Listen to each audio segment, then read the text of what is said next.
There are moments when you walk through your front door and instantly know something is terribly wrong. For Alicia Johnson, that moment came on a Friday evening in late September when she arrived home from work to find her mother-in-law watching television as if nothing unusual had happened, while upstairs her 7-year-old daughter was hiding in the bathroom, crying and trying to cover her head with trembling hands.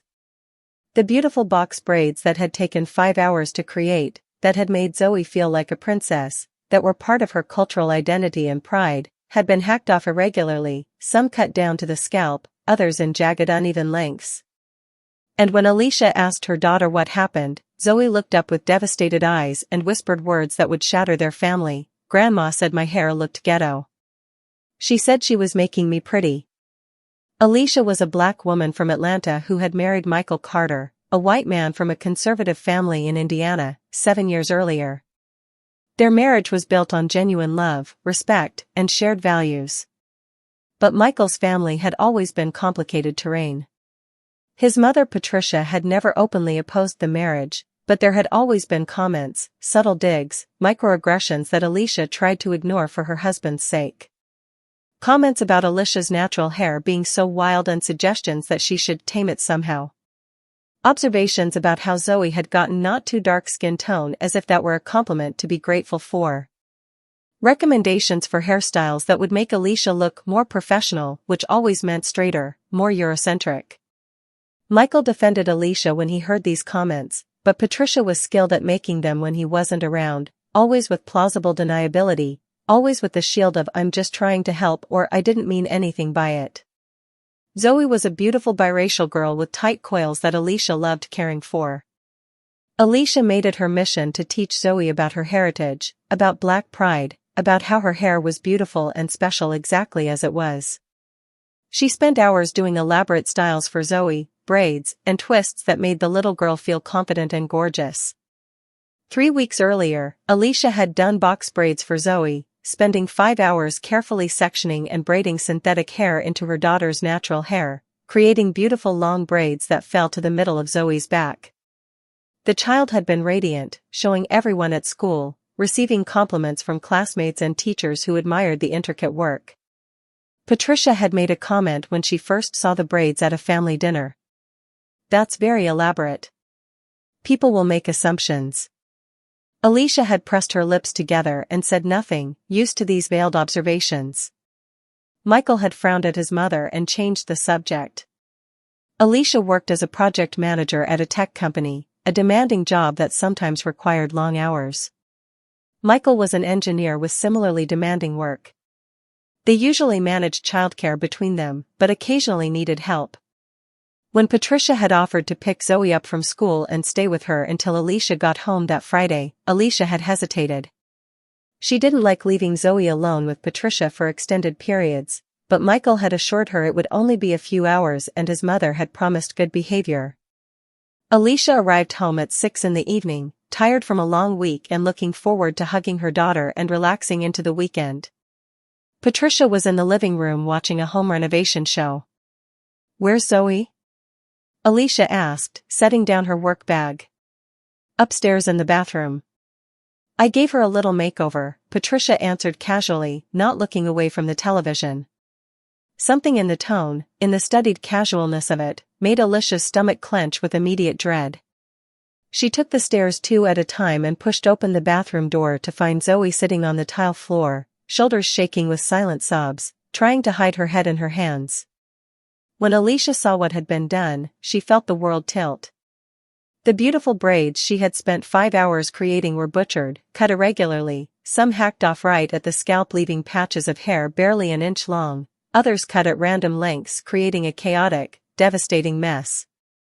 Zoe's natural hair, freed from the braids but cut so unevenly that no style could save it, stood out in tragic tufts. Zoe looked at her mother with red, swollen eyes. "Grandma said I looked ghetto, Mama.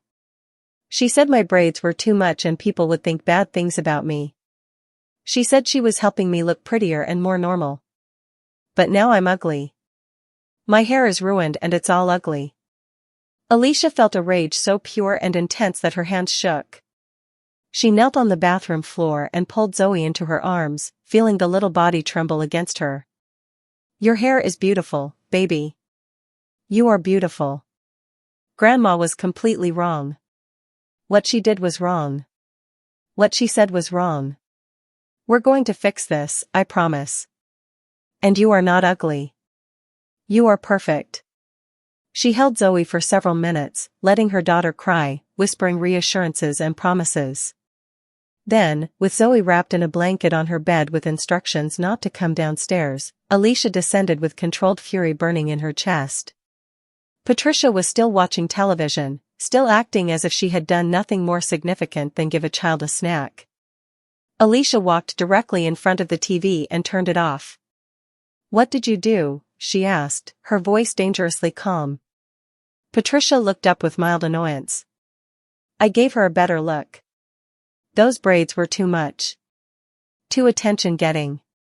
People look at hair like that and make judgments. I was helping her avoid that.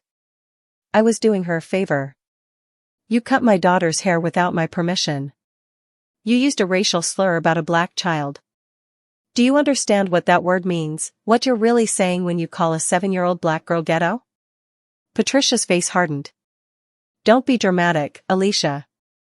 I'm not racist. I just wanted her to look more presentable. More normal. There's nothing wrong with that." "Normal according to who? To your white standards? You violated my daughter.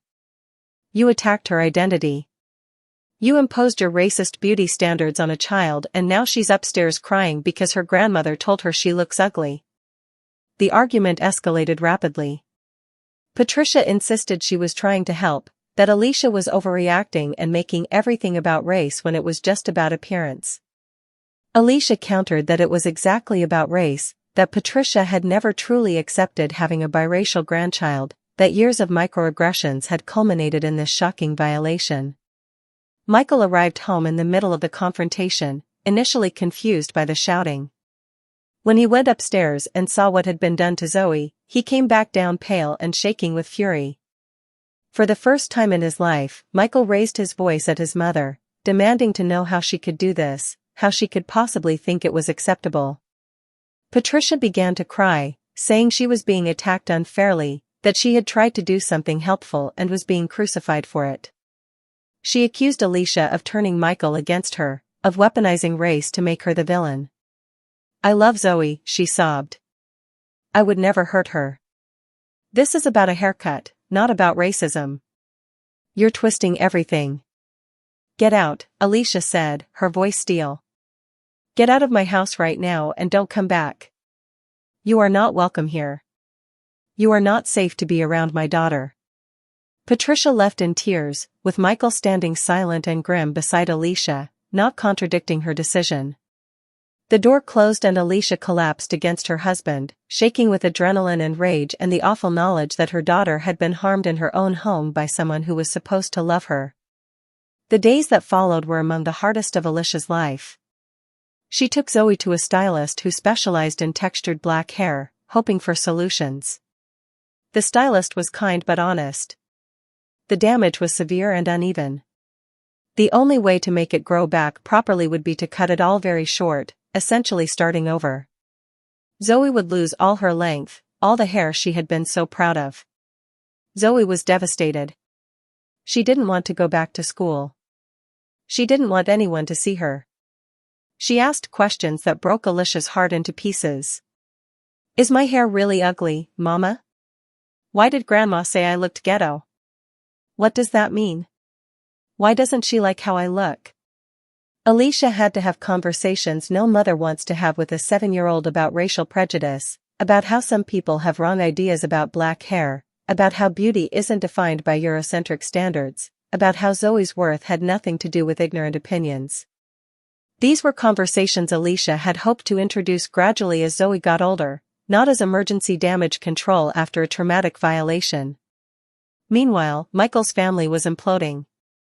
His father called multiple times, trying to mediate, saying Patricia was devastated and hadn't understood that what she did would be so offensive. He asked Alicia to reconsider permanently banning Patricia from their lives. Michael's sister Jennifer, who had always been supportive of the marriage, was torn between understanding Alicia's rage and feeling that complete exclusion was extreme for a grandmother who claimed to love her granddaughter. Michael was caught in the middle, fully supporting Alicia but also grieving the collapse of his family relationships. He told his father plainly that what his mother did was unforgivable, that she had racially discriminated against his daughter, that there would be no relationship until Patricia did serious work on her racism. A week after the incident, Patricia sent a letter. It was pages long, mostly self-justification masked as apology. She wrote that she never meant to hurt Zoe, that she came from a different generation, that she didn't understand all these modern sensitivity issues, but that she loved her granddaughter and wanted to be part of her life. What the letter didn't include was any specific acknowledgement that her actions were racist, any real understanding of why calling a black child's hair ghetto was a racial attack, any recognition that she had violated boundaries and imposed white beauty standards on a child of color. Alicia read the letter and felt nothing but cold anger. This wasn't an apology. This was an attempt to smooth things over without actually changing anything fundamental. She sat down with Michael and laid out her position. Patricia would have no contact with Zoe until she completed real anti-racism work. Not just reading one book. Not just attending one diversity seminar. Real sustained engagement with understanding racial prejudice, implicit bias, and the specific harm she had caused. This would mean counseling, workshops, facilitated conversations where Alicia could express the full impact of Patricia's actions. And only when Patricia demonstrated genuine understanding would supervised contact with Zoe be considered. Michael agreed immediately. His daughter's well-being and sense of safety mattered more than his mother's feelings. He told his parents that these were the terms, non-negotiable. Patricia initially refused, insisting she was being punished unfairly for a misunderstanding. But when it became clear that Michael was united with Alicia, that she would not see her granddaughter unless she did the work, Patricia reluctantly agreed. It took 6 months. Patricia attended counseling sessions focused on implicit racial bias. She read books about black hair politics and history. She participated in workshops about racism and white privilege. She had facilitated conversations with a therapist where Alicia was present and could fully express the harm caused, not just to Zoe but to herself as a black woman who had endured years of microaggressions. The transformation wasn't magical or complete. Patricia still had problematic beliefs that needed ongoing challenging. But she began, genuinely, to understand. She started to see how her actions had imposed white beauty standards on a black child, how the word ghetto carried racial coding, how she had violated Zoe's bodily autonomy in ways deeply connected to racial prejudice. When Patricia finally wrote a real apology, one that specifically acknowledged she had used racially coded language, that she had projected her own biases about black hair onto her granddaughter, that she understood the deep harm caused, Alicia accepted it. Not with full trust restored, but with willingness to try supervised contact. The rebuilding was slow. Patricia saw Zoe only with Alicia or Michael present, only for short periods. Zoe was hesitant, still carrying the trauma of that day. It took months before she felt comfortable being alone in a room with her grandmother. Patricia had to earn back trust one small interaction at a time, and to her credit, she did the work without complaint or resentment. Zoe's hair grew back. Alicia taught her to love it at every stage, short and growing and eventually long enough for braids again. They had ongoing conversations about racial pride, beauty standards, and standing up for yourself. Zoe became stronger through the trauma, though Alicia wished desperately that she had never had to be. Years later, when Zoe was a teenager with long beautiful locks, she maintained herself. She thanked her mother. "Thank you for protecting me. Thank you for teaching me that some boundaries can't be crossed without consequences. Thank you for showing me that love without respect isn't really love at all." So what would you have done if your mother-in-law had cut your daughter's hair and used racist language to justify it? Would you have cut contact permanently or given a chance at redemption with strict conditions? How do you balance protecting your child from family racism with maintaining extended family connections? When someone violates your child in ways connected to racial prejudice, is there a path to forgiveness or are some actions truly unforgivable? These questions have no easy answers, only the answers that feel right for protecting those we love most. Leave your thoughts in the comments below. Share your own experiences if you've had to confront racism within family structures.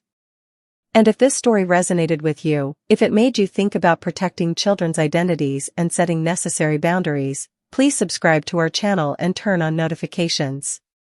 Be sure to watch our next recommended video where we explore another story about confronting prejudice and choosing protection over peace. Thank you for being here with us through this difficult but important conversation.